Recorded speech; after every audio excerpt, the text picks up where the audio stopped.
Hey everybody, welcome back to another episode of Saving Junk. We finished up the windows on the last episode. I'll show you what we got there, and we'll see where we go from here. No, you're not bringing home another piece of junk.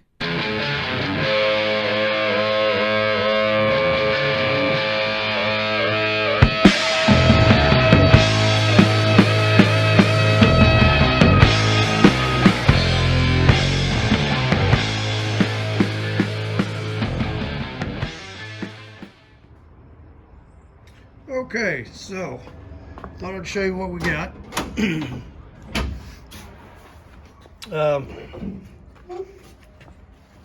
I figured out where to mount window crank. So made a little plate, mounted it there. Works pretty good.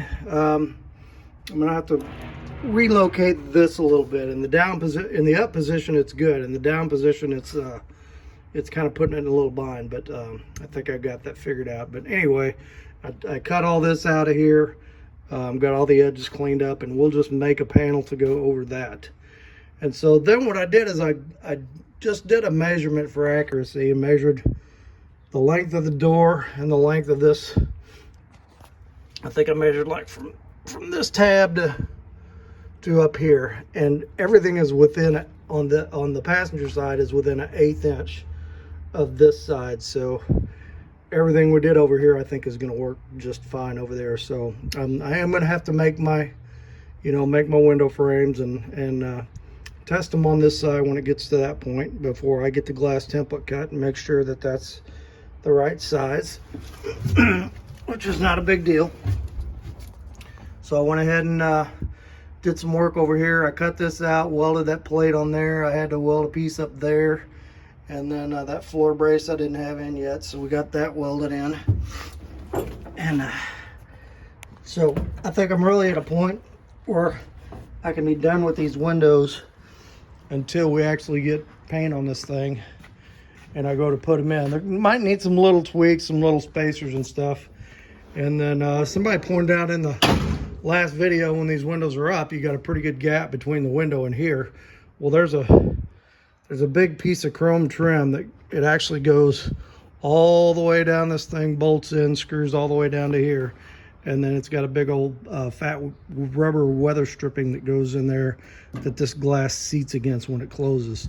So I think that whole thing was down, I can't remember, it was like a little over 1 inch or so, but I had measured that when I took this apart before I took the windows out and measured it again, and we're just about in the right place. So I don't think there's going to be any problem with how that needs to go. Okay, so next, we got a lot of fabricating done. We got a lot of mock-up done. A lot of things figured out where they're going to go. I really need to do a bit of organizing. So the motor and trans got to come back out. I got the firewall to clean up, some stuff, some holes to weld.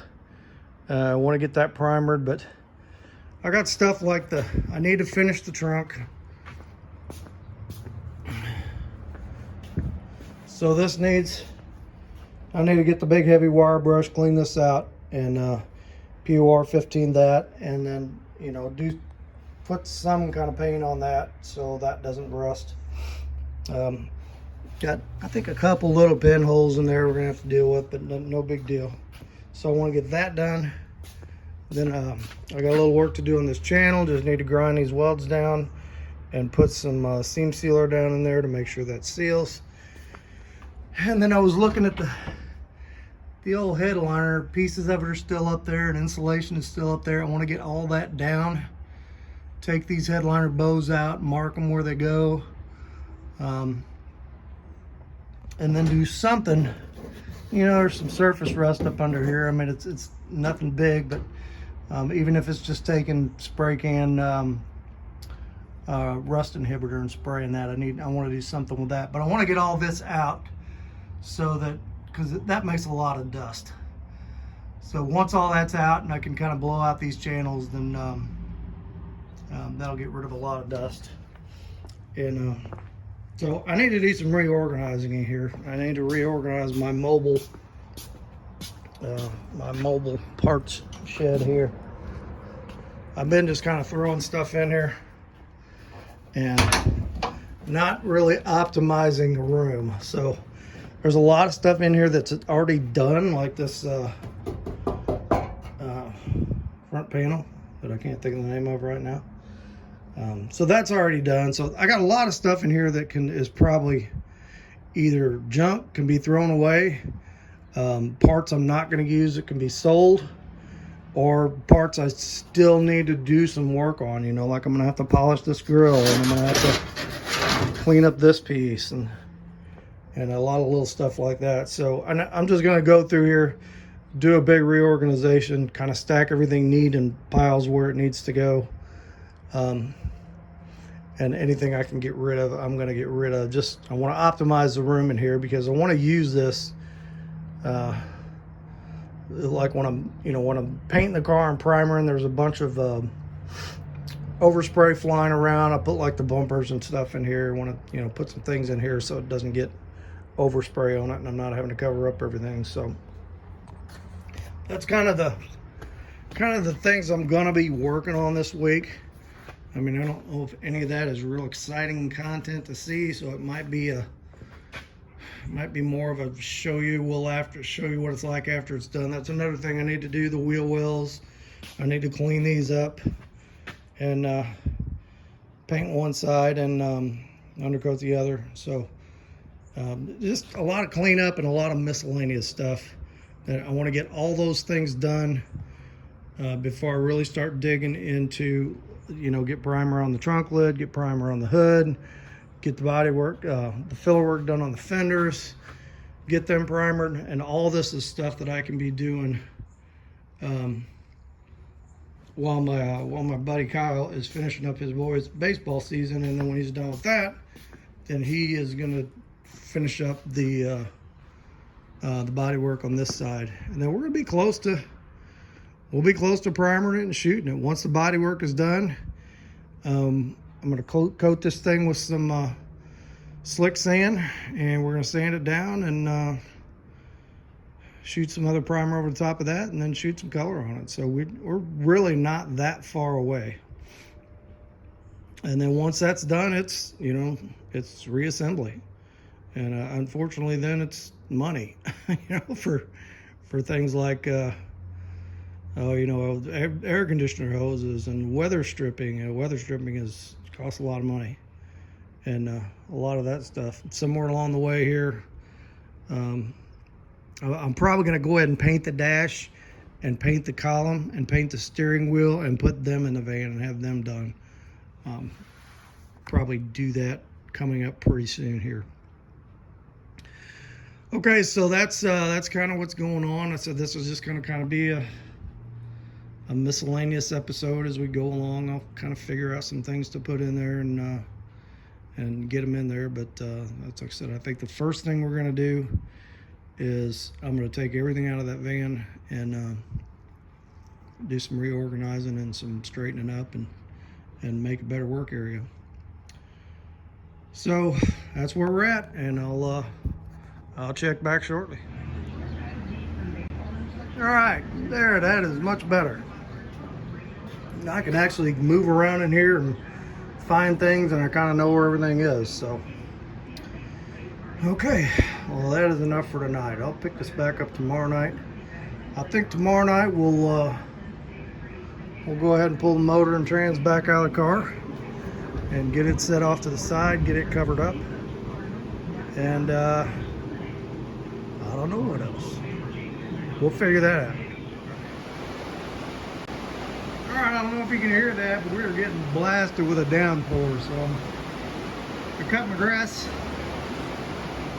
day before yesterday. Didn't come out here last night and went to see my grandbabies.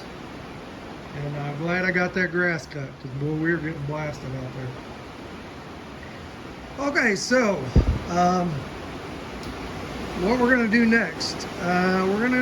Like I said, we're gonna do some disassembly here.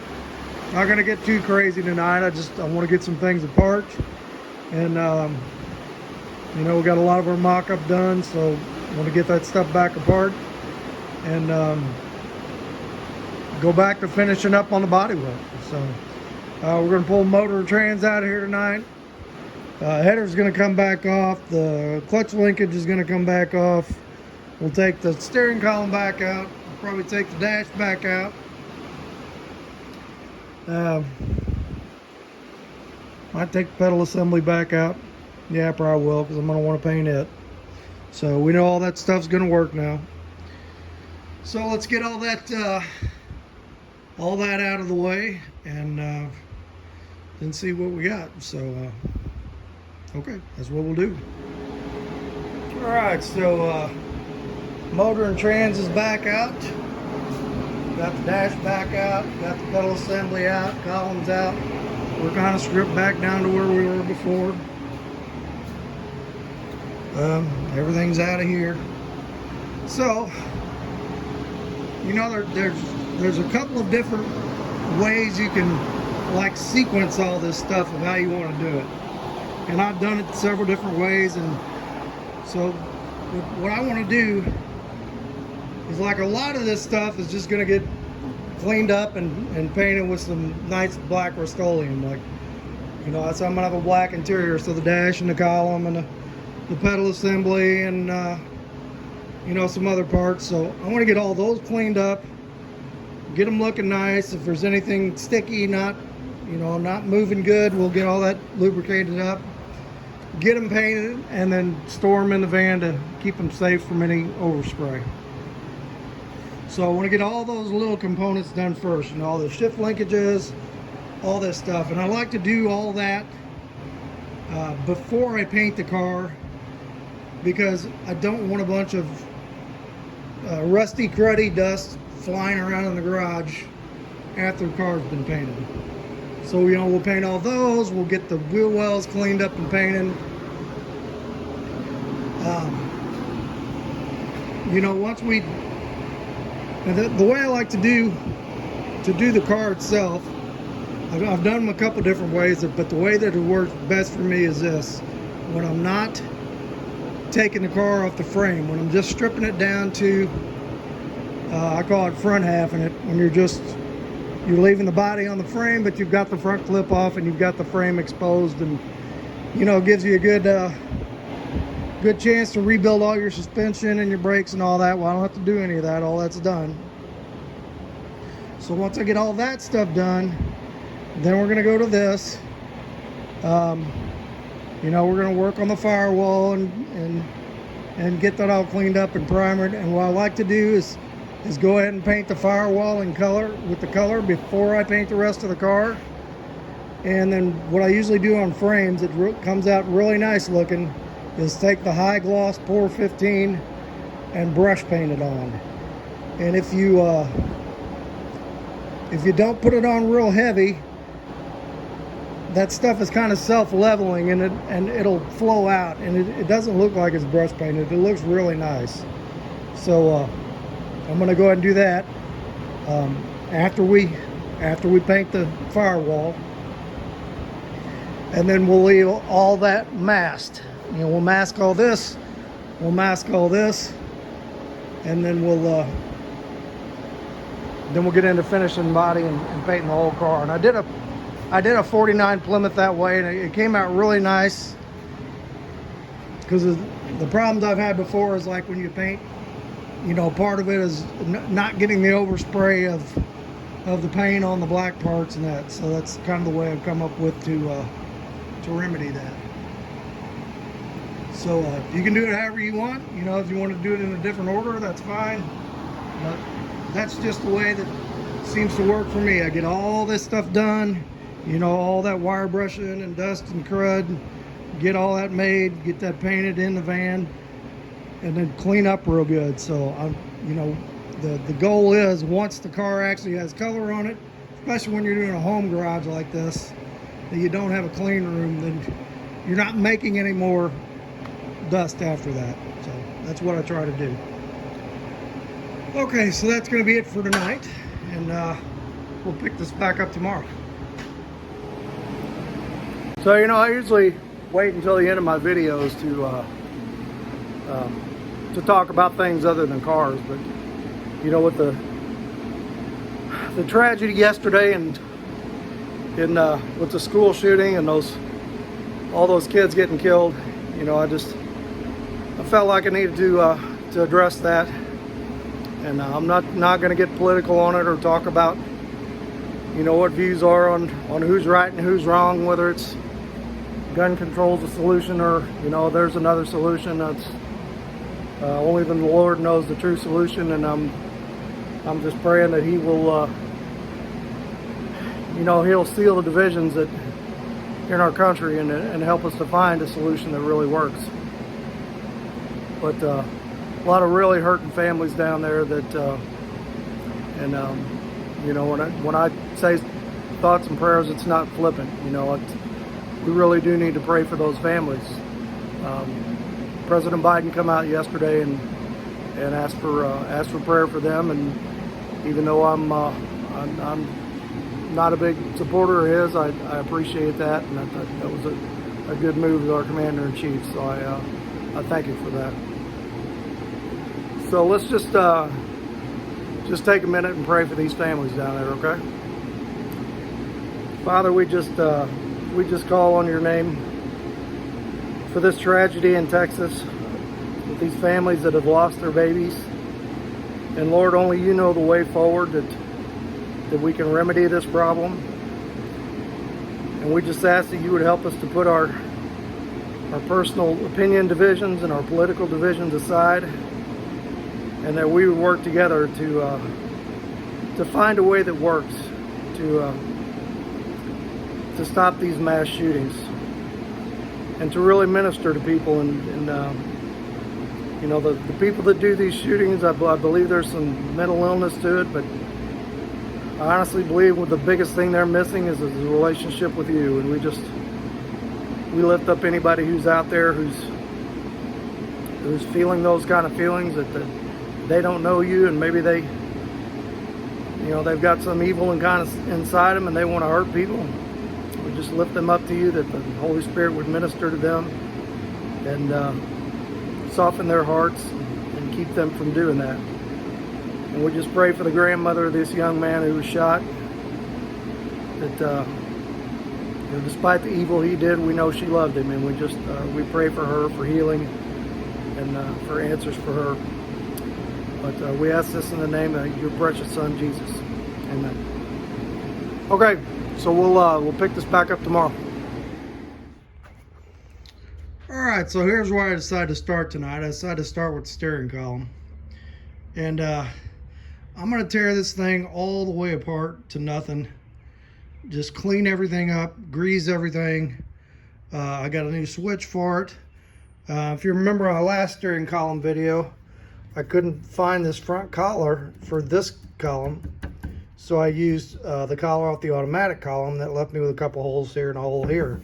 But when I was cleaning the van out, I found the one that I was looking for. So I'm going to switch this out with this. That way I won't have these holes to fill. And then this hole here was like the shift indicator light. I won't have to fill that. So we'll clean that up and we'll put that in there. Like I said, I got the new switch. This one bearing down here is a little loose. So in one of the other columns, I got a little better one. We're going to pull it out of there and just completely disassemble this thing, clean it up, get all the dirt out of it, get all the crud out of it, paint it, and get everything moving nice. So that's what we're going to do here. And I'm, probably not going to show the whole process, but here it is. So far, all I've done is I just pulled the shaft out of it, and we're going to go ahead and we're going to get rid of this joint off the end, and I'm going to use an aftermarket U-joint. I looked around, I had a couple of them around here, so we're going to do that. So that's what we're going to do here, and I'll get this thing apart and we'll take another look. All right, so I got this whole thing tore down. I'll kind of show you what we did here. So I cleaned all this up, got all the old grease off of it.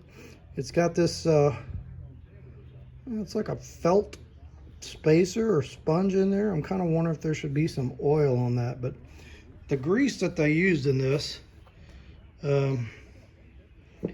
like here on the end of the shaft and here on this, it's just like peanut butter. You know, it's gotten so old and hard. And you know, that's why when you're working with cars this old, and I've done a lot of these this old, a lot of the 40s and 50s cars I've done, this stuff just it just turns to goo, and trying to get your shift linkage to work is just, it's horrible. The only way to really get it is to tear the whole thing apart, clean up all the old grease, clean up everything, you know, clean up all these parts, and put fresh grease on it, you know. And then when you need like this piece here, there's a bushing that goes in there that's missing, so I'm gonna have to find that plastic bushing. But if you get all that cleaned up and all that lubed up and get those bushings replaced, it'll work as good as new. That's just a step a lot of people skip, and then they really struggle with when they're trying to, you know, drive their classic car and enjoy it. So it makes it much more enjoyable if you're not fighting this stuff. And usually it's still in pretty good shape. It's just all gummed up from sitting. Okay, so we did that, and I went ahead and took the outer tube, cleaned it all off, got the rust off it. I took a rag of solvent and soaked it real good and just ran it through that tube a bunch of times, got all the old grease out of that tube. So we're going to paint that and get all these parts cleaned up and painted, and put it back together, and she ought to be as good as new. But this is that bottom bearing, and it's a little sloppy.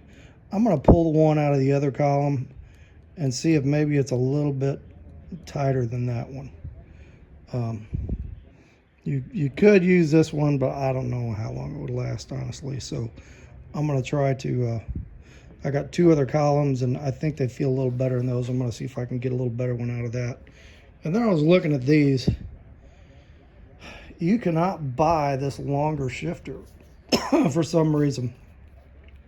You can buy the shorter one for the automatic, a new one, but they want $100 for that, and for these two together, and I just don't know if I want to pay $100 for that. So I might just clean that off and you know, try to find some of the better chrome paint that you can buy, and just shoot that. And it's, you know, it's not going to look perfect, but that's not something I want to spend $100 on. So okay, so we'll keep on with this, and we'll see what we got when we're done. All right, still working on this column, and I thought I'd kind of show some of what's going on here. So I went ahead and tore this other column down, and it's nice to have two of them. You can kind of you know, take the better parts of the two and use them. So I pulled this bearing out of this lower bearing out of that one, and kind of cleaned this one up, and this one's in better shape, so we're going to use it. This is an interesting design though, like right there. It's it's like a wick.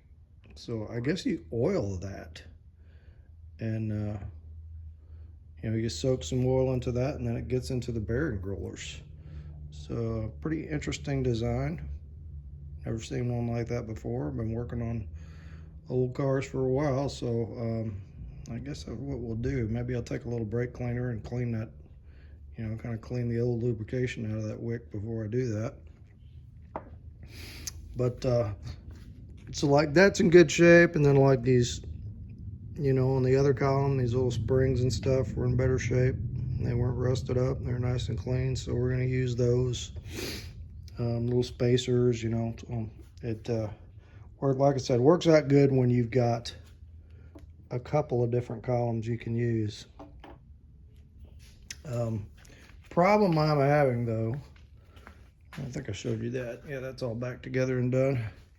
So last night I cleaned up the tube and painted it. Now this is just regular steel, and it came out looking good. But I'm having problems with these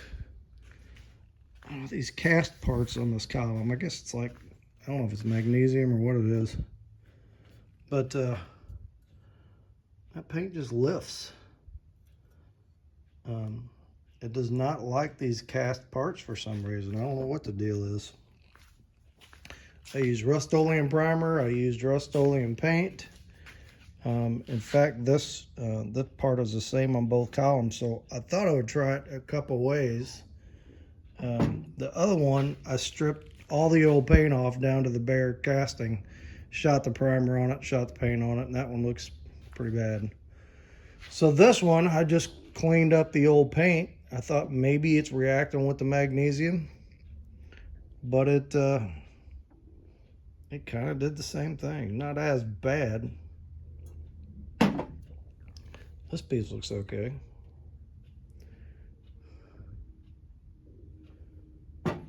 But this whole dash piece is that cast magnesium or whatever it is. And I definitely don't want to have that problem when I paint this. So I'm not sure what I'm gonna do. I'm thinking about going up to, you know, we got our farm and home store around these parts called Buckeyes, and that's where I get all my bolts, because you can buy them by the pound, but they've got a gloss black tractor paint up there. Thinking about going up and getting some of that and getting the primer with it and trying that and see if it's a little more friendly. Usually I've had pretty good luck with Rust-Oleum products, so I don't know what the deal with that is. If there's a Rust-Oleum rep listening to this, which there's probably not, but if you are, tell me what's going on. This one I just, as Krylon, I just shot on there to see what it would do. And I just kind of wiped the paint off and shot it straight over it. And it kind of sort of did the same thing a little bit. Not real bad, but anyway, those little parts I ain't that concerned about. Like I said, doing this dash, if that looks bad, it's going to be like right in your face the whole time. And that would, I can't deal with that. All right, so I'm going to go get some other supplies, and we'll try something else, see what we can do. I'll use the Rust-Oleum on the steel parts, you know, the brake pedal assembly and all this other stuff I'm going to paint black. Okay, so let's go pick up some stuff and see what we can do. All right, I don't know why I had so much trouble with that other paint, but I shot that, looks pretty good. Shot this, looks really good, and what I used was this brand of tractor paint, Van Sickle. Never really heard of it, but it's got it from my local farm and home store, and it's got or farm supply store, and they also have a you can buy this in a can, and you can buy little things of reducer and a little thing of hardener with it. But it's spread out pretty nice on this. So I think that is I think one can would probably be enough to do this, and we'll go ahead and do this panel and see what it looks like, and if it looks good, then we'll go ahead and do the dash in the car with it. But I'm gonna let that dry probably till morning, and then we'll put this column back together, and then we'll clean this dash up and paint it and see what it looks like. All right, so that's where we're at. All right, I'm making a little breakfast this morning. So we're at 170 degrees there. I'll show you what we're cooking. Steering column parts for breakfast. So I was a little worried about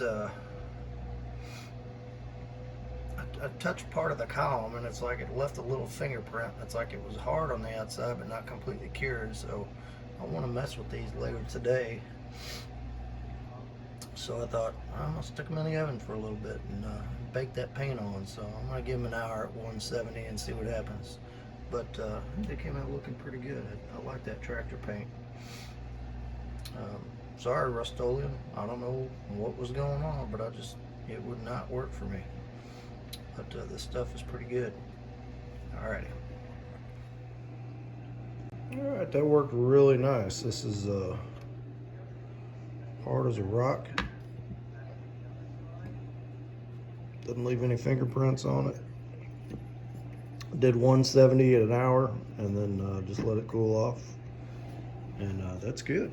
So today I think we're gonna put the steering column back together, and I'm gonna clean that dash panel up and probably get it painted, and maybe clean up the steering wheel and paint it at the same time.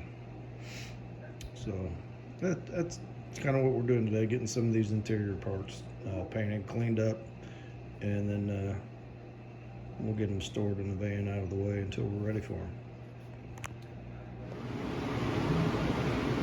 Okay, so we got everything back together on it. Everything's looking good, cleaned up, lubricated.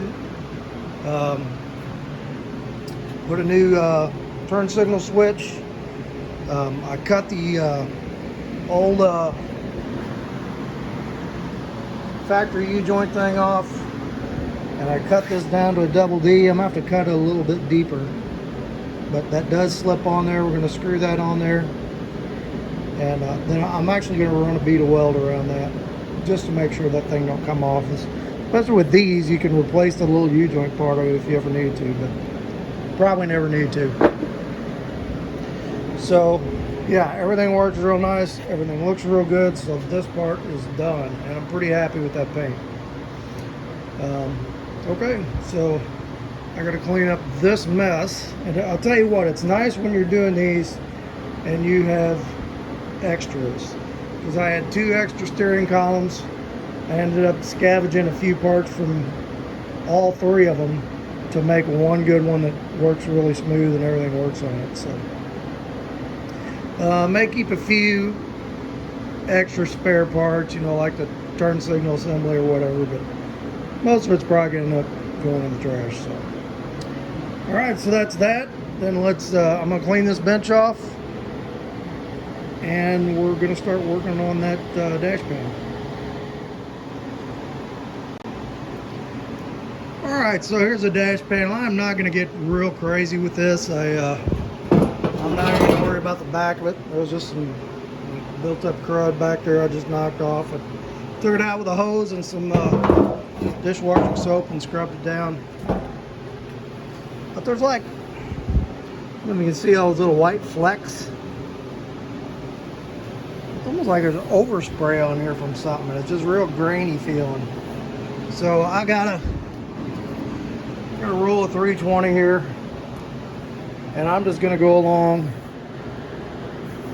and just kind of hand sand this whole thing till it's nice and smooth, and then hit it with some primer, let it dry. It's going to be kind of a bugger to sand down in between all these things, but you know, it is what it is.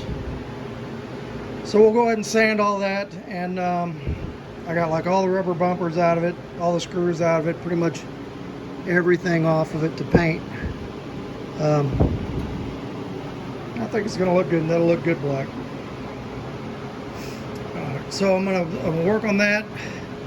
I got the brake pedal to do. I do want to do the steering wheel, but I need to get some clear. I'm going to put a couple coats of clear on that steering wheel, just because your hands are on it all the time, and if you just put the paint, I'm afraid it would wear through after a while. So I'm going to clear the wheel. I'm not going to clear the rest of it. All right, so let's do a whole bunch of sanding, shoot a little spray bomb primer, and see what we got. All right, so I got this thing all hand sanded down. Got it nice and smooth. Blew it off, wiped it down with some lacquer thinner, wiped it down with a tack rag, blew it off again, and gave it a couple coats of primer. So we're going to let this sit. Let this sit an hour, maybe a couple hours, and then I don't know if I'm out of wet sand it or just take some 400 and just kind of smooth everything out. Sanding in these little dudes right there, that really sucks, but we got it done, so that's cool. All right, so we'll do that and give it a coat. We'll give it a couple coats of black and see what it looks like. All right, back in a bit. All right, there we go. That is 2 coats primer. wet sanded down with some 400 and 2 coats of color. And boy, it looks pretty darn good. I'm pretty happy with that. And I like that paint. It just flows really good. So I think I'm going to be using that paint on the part of the dash that's welded in the car. I'll have to paint that in the car, which won't be a big deal. I'm not sure when I'm going to do that. Yeah, I might get the firewall done, get it painted first, then mask all this off, and then paint the dash. We'll see. Not exactly what order I'm going to do that in. Okay, so I'm going to leave it alone, let it dry overnight. I'm not going to stir any more dust up out here. And I think that's probably going to be it for this video. And next thing I'm going to do is paint this brake pedal assembly, and I might get going on painting the steering wheel. We'll have to see. I like to get as much of this black stuff painted as I can and get it put away. Okay, so that's going to be it for this. Let's take a run inside, see what the Lord's got to say today, and we'll call it good. Hey everybody, thanks for hanging in on the video today. Got a little bit of paint and cleanup done. Not huge projects, but you know, stuff that takes time and feels good when you get it done and you get those parts looking good. And there's a lot of that stuff to do when you're doing a car. So this is Memorial Day weekend, so just wanted to, I am not a military veteran, but a lot of people in my family are. My dad was a World War II veteran from the Army. My brother is a Marine veteran. I've got a sister that was in the Air Force. I've got a sister that was in the Army. In fact, I asked for prayer for her a couple of videos ago. Gosh, there's more.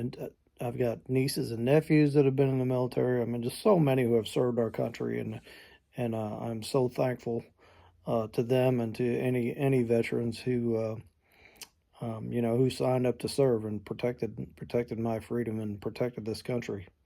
So I wanted to pick out a few Bible verses that kind of talk about that kind of service and that are, I think, applicable to Memorial Day.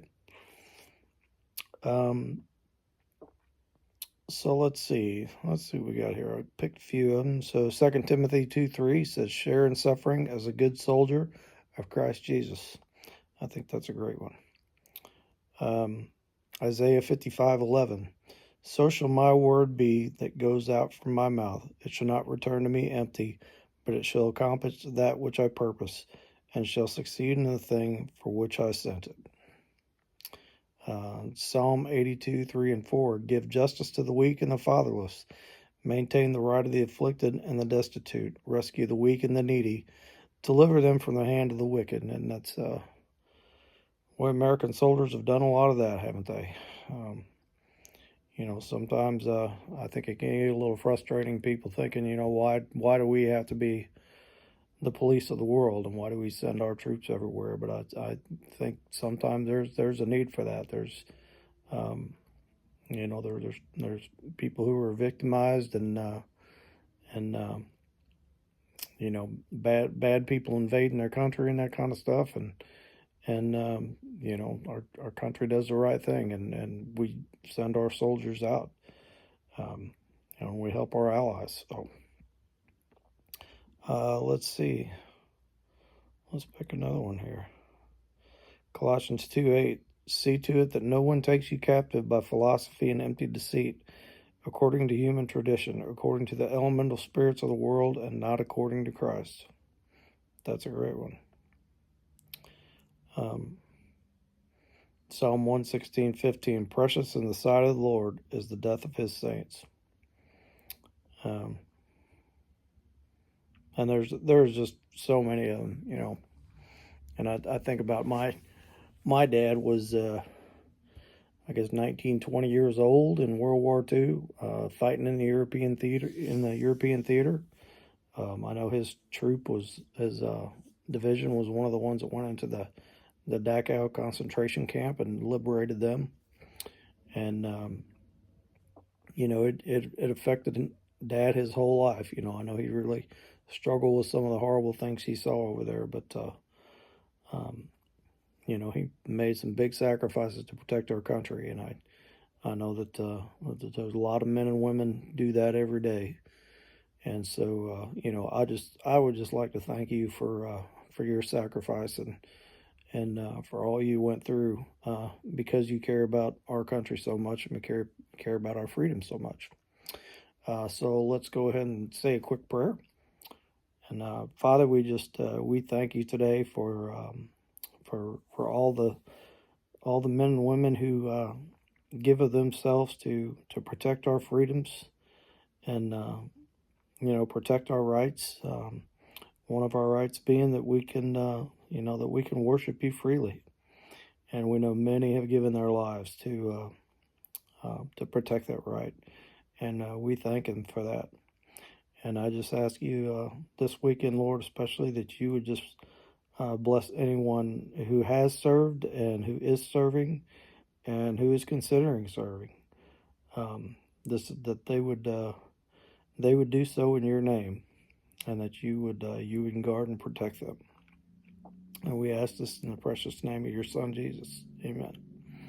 So you all have a great Memorial Day weekend. Hit like, hit subscribe, tell your friends about it. And once again, if you're a military veteran, thank you very much. If you're active military, thank you very much. And you know, we love you all. So that'll be it for this one, and we'll catch you on the next episode.